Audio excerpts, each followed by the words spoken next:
So what really drives history? Is it some grand, predictable story, destiny? Or is it something way more fragile? Just a chain of random accidents where one tiny little thing goes differently and poof, everything changes. All right, let's really get into that question. Okay, so what if a wrong turn sparked a world war? I mean, really think about this. A driver in Sarajevo makes one simple mistake, just a wrong turn, and that one little error puts Archduke Franz Ferdinand right in the crosshairs of his assassin. One moment of confusion, one shot, and suddenly a global war that kills millions of people kicks off. Just like that. Or what about this? What if a tiny little microbe could topple an entire empire? It sounds like science fiction, right? But think about it. The most powerful conquerors in history might not have been armies with swords and guns. They were invisible germs. When Europeans showed up in the Americas, they brought smallpox and measles with them. Those diseases just tore through the native populations, wiping out up to 90% of them. Mighty empires, the Aztec, the Inca, they crumbled, sometimes before the real fighting even started. So what if the world you know almost never even happened? See, these aren't just cool historical what-ifs. They force us to ask a really profound question about our own lives. If history can be thrown off course so easily, it means that this world we're living in right now, our technology, our countries, everything, none of it was a sure thing. It was never guaranteed. We're living in just one possible timeline out of who knows how many that never happened. All right, so let's explore that first idea. What if history is, well, just accidental? This is the whole argument for something called contingency. The idea that our world is shaped just as much by pure random chance as it is by big, deliberate choices. So, historical contingency. What is it really? Well, it's this idea that historical outcomes come from a totally unpredictable sequence of events. You know that classic view of history as a straight line just marching forward to, well, to us? Contingency says, nope, throw that out. It's more like a giant branching tree. And any tiny little gust of wind, any small change could have sent us down a completely different branch. The scientist Stephen Jay Gould had this amazing way of putting it. He said, rewind the tape of life and let it play again. The history of life would be radically different. He came up with this after studying these super weird ancient fossils. And his point was, if you could somehow rewind everything and hit play again, there is absolutely no guarantee that humans, or anything even remotely like us, would be here today. And you could take that exact same idea and apply it to our own history. Now, this whole concept of tiny changes leading to massive consequences, it's not just some philosophical thing. It's actually a scientific concept, and it's got a really cool name, the butterfly effect of history. It all comes from something called chaos theory, and the gist is this. In really complex systems like the weather, or you could argue human society, the tiniest change at the very beginning can lead to massive, unpredictable results later on. It's also called the butterfly effect, and here's why. A meteorologist named Edward Lorenz discovered it completely by accident back in the 60s. He was running a weather simulation on his computer, and to save a little time, he rounded off a number. I mean, he took it from 0.506127 down to just 0.506. An absolutely microscopic change, right? But the result? The computer spit out a completely different weather forecast. That's when he came up with the famous idea that the flap of a butterfly's wings in Brazil could, in theory, set off a tornado in Texas. You've probably heard that old proverb, "For want of a nail." It's the perfect illustration of this. It all starts with one tiny thing. A nail was lost. Because of that, the horse's shoe was lost. Because of that, the horse was lost. Then the rider, then the battle, and finally the whole kingdom was lost. It's this perfect, cascading failure, all starting from one tiny, overlooked detail. That's historical contingency in a nutshell.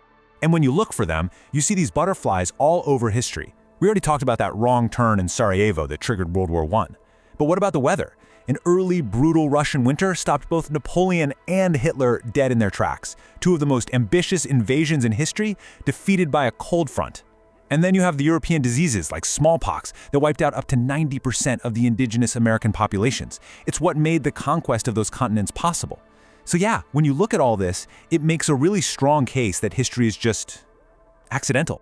But what if that's not the whole story?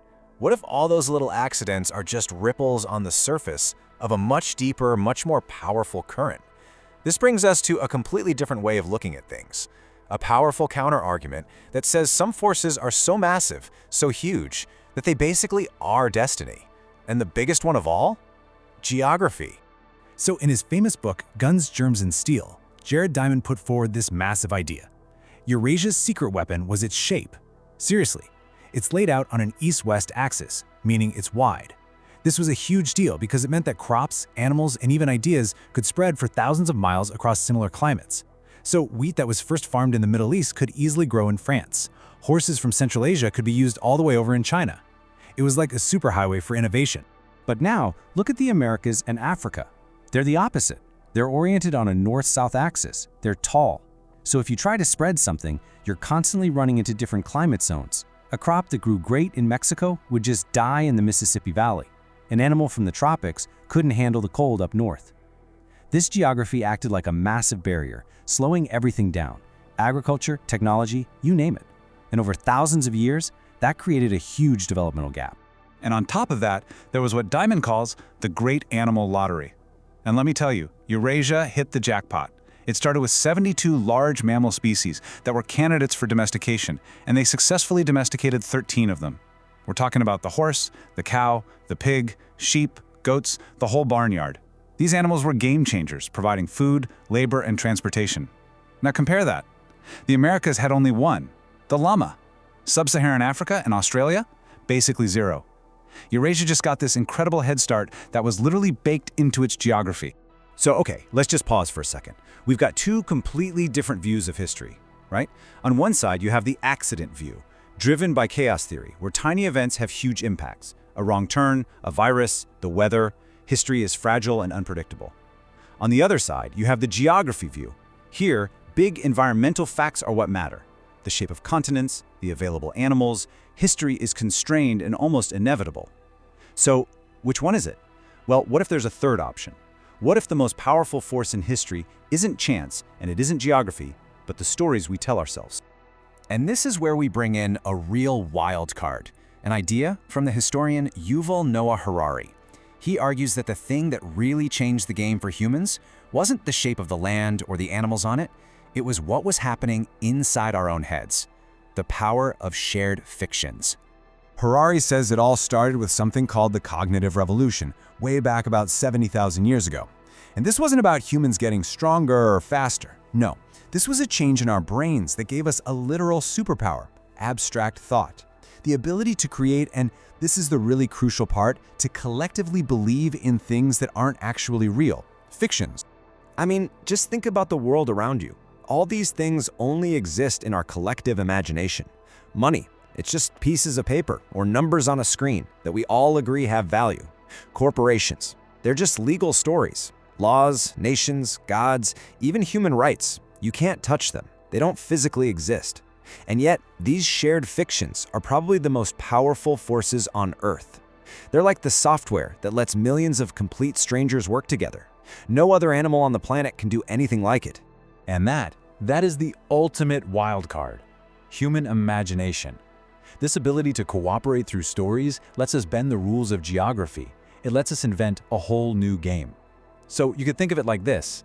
Diamond's geography sets the stage. Gould's random accidents might knock over the props. But Harari's idea is that our shared imagination, that's what writes the script. It's the totally unpredictable force that's constantly reshaping what's possible. So, is the future written? After all that, where does it leave us? Accident? Destiny? Something else? Okay, let's try to pull all these threads together. Well, the real answer seems to be that it's not accident or destiny. It's a complex system where both are true all at once. You have these deep forces like geography that set the rules and make certain things more likely to happen.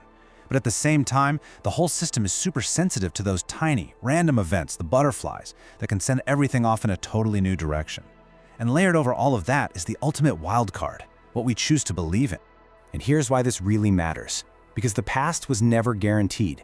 And if the past wasn't set in stone, that means the future isn't fixed either. And that is incredibly empowering. It means the future isn't some destination we're just speeding towards. It's something we are all actively building right now with every choice we make. The world we create tomorrow isn't predetermined. Our choices, our beliefs, they really, truly matter. So that leaves us with one last big question to think about. If history is this fragile, which butterflies are flapping their wings today? If a single wrong turn or a tiny rounding error changed the world in the past, what are the small, seemingly insignificant events or ideas or technologies happening right now that could be shaping the next 100 years? What are the butterflies that we're not even noticing?